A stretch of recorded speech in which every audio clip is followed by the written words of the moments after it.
I had always believed that after 25 years of marriage, nothing could ever truly break the bond between Margaret and me. Our life had been built on decades of shared memories, quiet routines, and the simple comfort of knowing each other inside and out. I was Richard Harper, a man who prided himself on loyalty and dedication, and I had never imagined that a seemingly trivial object could shatter everything I thought I knew. It was an unremarkable Saturday afternoon when I returned home earlier than usual.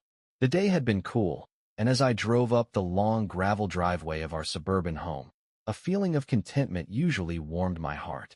But on that day, something felt different. The front door stood ajar, and an unusual quiet had settled over the house, a silence that made my pulse quicken in uneasy anticipation.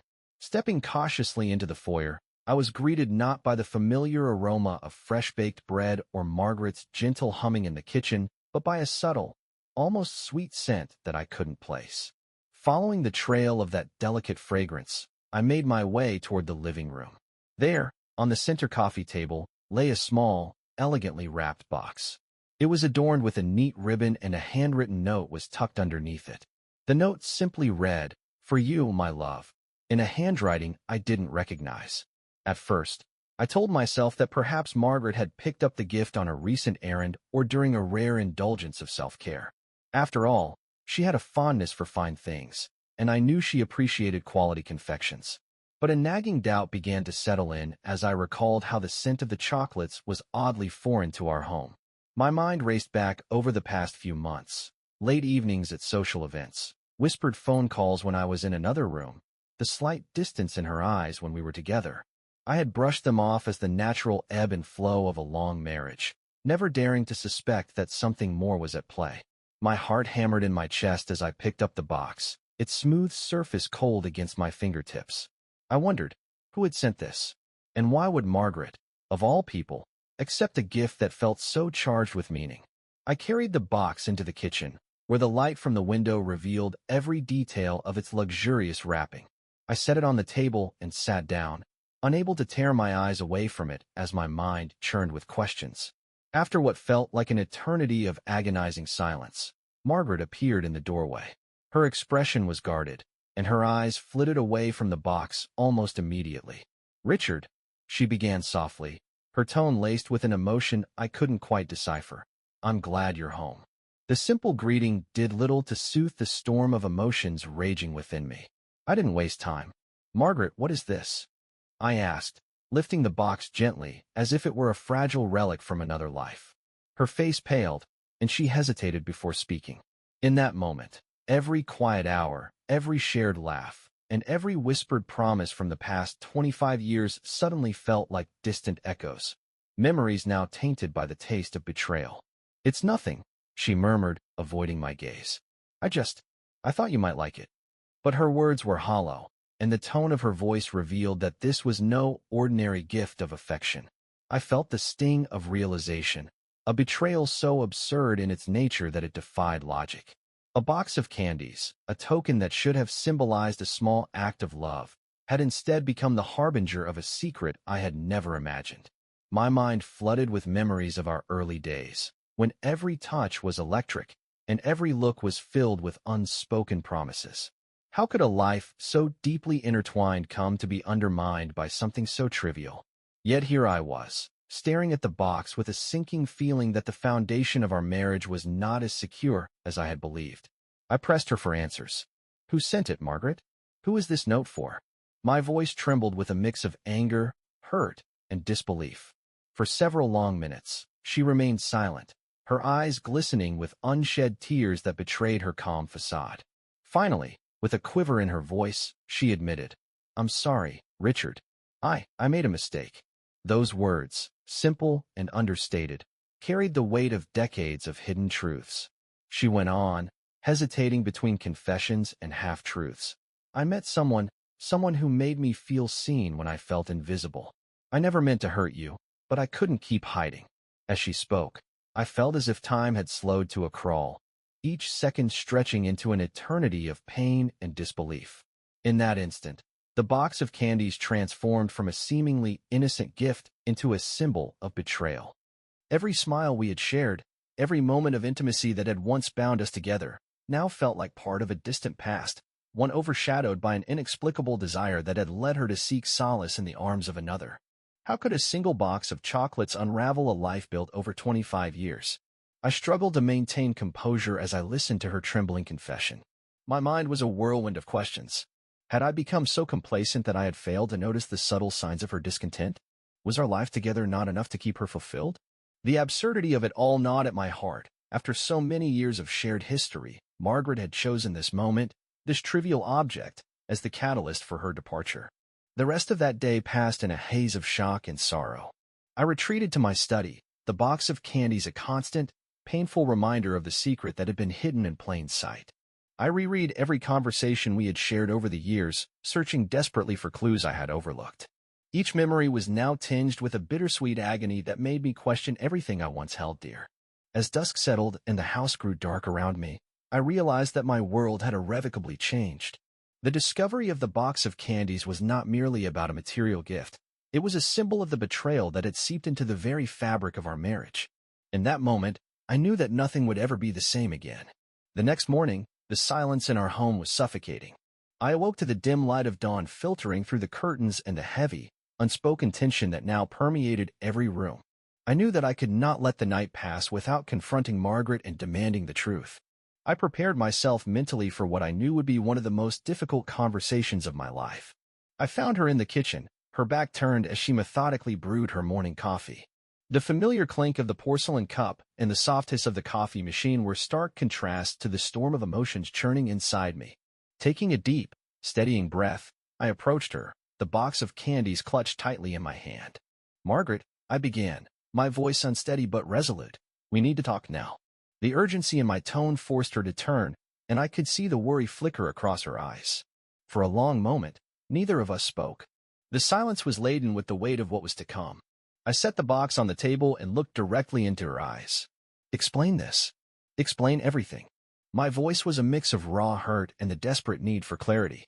I recalled the way her eyes had avoided mine the day before, and now I needed every secret, every hidden truth that had led to this moment.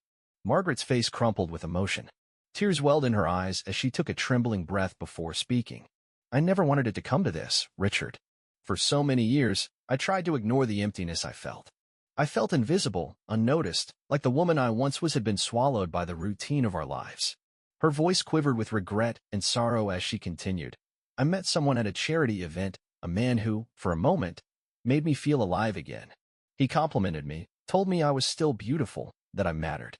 I made a mistake, and I'm so sorry." Every word she uttered felt like a blow. The triviality of the catalyst, the box of candies, was drowned out by the cascade of emotions and the confession of a secret that spanned months. "So, you traded 25 years of our life for a fleeting moment of attention?" I demanded, my voice breaking with disbelief. Was I not enough? Margaret's eyes filled with tears as she struggled to explain. "It wasn't about you, Richard. It was never about not loving you. It was about feeling lost. I felt trapped in a life that had become predictable, and in that moment of weakness, I sought something, anything, that reminded me I was still desired." Her words fell like shards of glass onto the hardwood floor, each one cutting deeper than the last. I sat down, my heart pounding with a mixture of anger and overwhelming sadness. "How long, Margaret? How long have you been?" My question hung in the air, heavy with the implications of a betrayal that had taken root over time. She hesitated, the silence between us stretching unbearably before she whispered, "A few months." I didn't mean for it to go this far. I was ashamed, but I couldn't keep it hidden any longer. The conversation spiraled into a torrent of painful confessions. Margaret spoke of the loneliness that had crept into her heart, of moments when she had felt invisible despite our 25 years together. She recounted the small, seemingly insignificant gestures from this other man, a kind word, a gentle smile, that had ignited feelings she thought were long dead. Each detail was a knife in my chest, the realization that our marriage had slowly frayed until it was unrecognizable. I felt my hands shake as I tried to process her words. The betrayal was not marked by grand romantic gestures or dramatic affairs. It was hidden in the quiet moments when she sought solace in someone else's attention over a simple gift. The absurdity of it all was almost too much to bear. A box of candies had become the symbol of a long overdue awakening, one that shattered the comfortable illusion of our life together.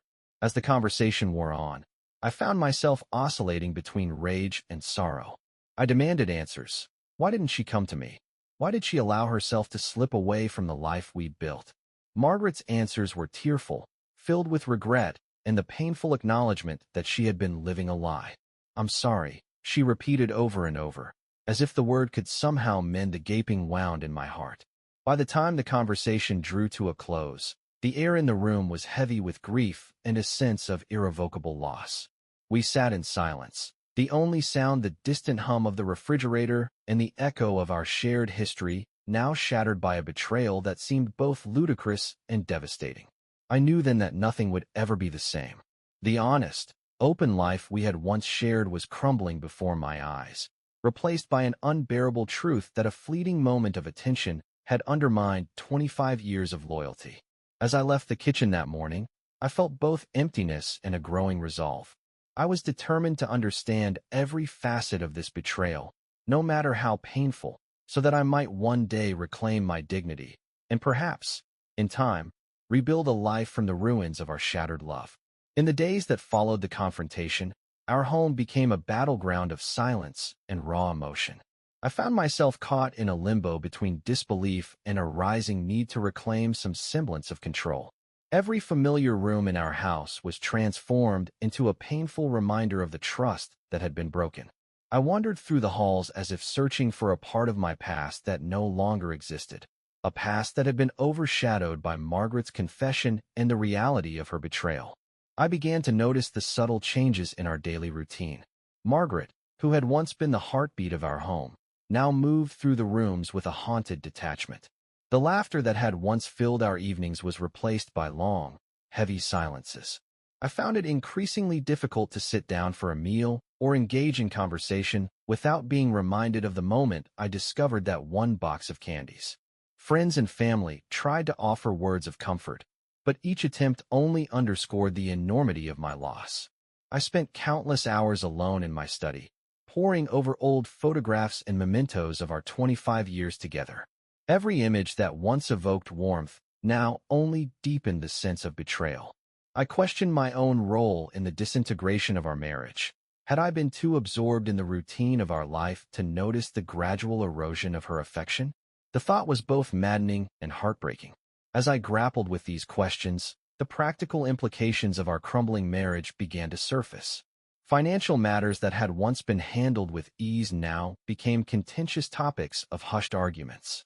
The very foundation of our shared life, our home, our memories, our dreams, was at risk of being dismantled piece by piece. I attempted to reach out to Margaret, to discuss the future and how we might navigate this unexpected chasm, but every conversation ended in tears or resigned silence. It soon became clear that we were both trapped in a cycle of regret and sorrow that offered little hope for reconciliation. I found solace in long walks through our neighborhood, where the simple act of moving through familiar streets allowed me brief moments of clarity. The crisp air and the steady rhythm of my footsteps provided a temporary reprieve from the constant ache of loss. During these walks, I reflected on the irony of it all. A box of candies, an object so small and seemingly insignificant, had unraveled 25 years of commitment and love. I began to see it as a cruel metaphor for how even the tiniest cracks, if left unaddressed, can lead to the collapse of what we hold dear. In my solitude, I started documenting my thoughts and emotions, scribbling notes in a journal that quickly became a repository for every painful memory and every question that haunted me. I wrote about the sense of betrayal, the overwhelming loneliness, and the gradual realization that my world was no longer the safe, predictable place it once was. The pages filled with my raw, unfiltered feelings, each entry a testament to the depth of my pain and the slow process of coming to terms with a new, uncertain future. Despite the overwhelming sorrow, I gradually began to understand that this fallout was not merely an end, but also a beginning, a painful severing of old ties that might, in time, allow for the emergence of something new. I recognized that while the betrayal had shattered the life I once knew, it also forced me to confront aspects of myself that I had long neglected. I had taken for granted the strength that had carried me through decades of shared life, and now I was forced to rediscover that strength in the face of profound loss. In the midst of the fallout, I also confronted the harsh reality that forgiveness and healing would be a long, arduous journey. I wasn't sure if I could ever truly forgive Margaret for the betrayal or if I even wanted to. The wounds ran deep, and the pain of that fateful discovery continued to echo in my every thought. Yet, I knew that clinging to bitterness would only imprison me in a cycle of despair. I resolved to seek understanding and, eventually, a measure of forgiveness, not for her sake, but for my own. As the days turned into weeks, I began to see small glimmers of hope amidst the darkness. A conversation with an old friend, a quiet moment of reflection during a sunrise walk, and the realization that I was still capable of feeling joy all contributed to a slow, tentative healing process. The fallout of Margaret's betrayal had left scars that would never completely fade, but it also marked the beginning of a journey toward reclaiming my identity. An identity that was no longer defined solely by a shattered marriage, but by the resilience that had carried me this far. Each evening, as I sat in the silence of our home, I made a silent vow to myself. I would not let this betrayal destroy me. I would allow myself to grieve, to feel every painful emotion, and then, in time, I would learn to live with the scars. For even in the midst of the fallout, I could see that life still held the possibility of renewal, of rediscovery, and of hope. In the months following the painful fallout, I embarked on a slow, deliberate journey toward renewal. The betrayal that had once seemed insurmountable gradually began to reveal a hidden truth, that even the deepest wounds can serve as a catalyst for transformation. I realized that to reclaim my life, I had to first let go of the past, not by forgetting it, but by learning to live with it in a way that allowed me to grow. I sought help in unexpected places. A trusted friend introduced me to a support group where others shared their stories of heartbreak and betrayal. In the midst of strangers who had all suffered similar losses, I found a sense of community and understanding that I had long thought was beyond my reach. Each meeting, each shared tear and quiet laugh, reminded me that while the pain was real, I was not alone. There was strength and vulnerability and solace in the shared experiences of those who, like me, had faced the devastation of broken trust. Determined to rediscover the parts of myself that had been overshadowed by the betrayal, I began revisiting old passions and hobbies that I had once loved. I took up photography, capturing the delicate interplay of light and shadow in everyday moments, a symbolic reminder that beauty can be found even in darkness. I spent hours in nature, allowing the quiet majesty of a forest or a lakeside sunrise to soothe the turbulent emotions inside me. Each small moment of joy became a stepping stone toward reclaiming my identity. I also made a conscious decision to redefine my relationship with Margaret. Our marriage, as I had known it for 25 years, was irrevocably changed. We could no longer simply return to the past, nor could we ignore the truth that had come crashing into our lives. Through difficult conversations and mediated sessions, we began to explore whether forgiveness might be possible, not for the sake of reconciliation, but for the sake of healing. I realized that forgiveness wasn't about excusing her actions, it was about freeing myself from the chains of constant anger and resentment. With each painful dialogue, I felt a tiny weight lift from my heart. In time, I started to envision a future that was mine alone, a future built on the lessons of the past and the promise of new beginnings. I began setting small goals for myself, a short trip to a place I'd always wanted to visit, enrolling in a local art class, even volunteering at a community center. These acts, while simple on the surface, were monumental steps in the process of rebuilding my life. They signified a willingness to step beyond the shadow of betrayal and embrace the uncertainty of a future filled with both challenges and possibilities. Even as I nurtured these new beginnings, the memory of that box of candies and the betrayal it symbolized remained a quiet echo in my heart. It served as a painful reminder that trust is delicate and that even the smallest transgression can unravel decades of commitment. Yet, I chose to view it not as an irreparable wound, but as a lesson in the fragility of love and the importance of cherishing what truly matters. Now, as I stand on the threshold of a renewed life, I carry both the scars of the past and the hope for tomorrow. I have learned that healing is not linear, and that each day brings with it a chance to rebuild a part of myself that was once lost. The journey has been long and fraught with setbacks, but it has also revealed a strength I never knew I possessed. I no longer define myself solely by the betrayal I endured, but by the resilience that allowed me to rise above it. I look forward with cautious optimism, aware that the past will always be a part of me, yet determined not to let it dictate my future. The road to renewal is an ongoing process, a series of small victories, each one a testament to the enduring human spirit. And while I may forever remember the sweet, tragic irony of a box of candies that broke a lifelong bond. I now see it as the unlikely spark that ignited my journey towards self-discovery and renewal.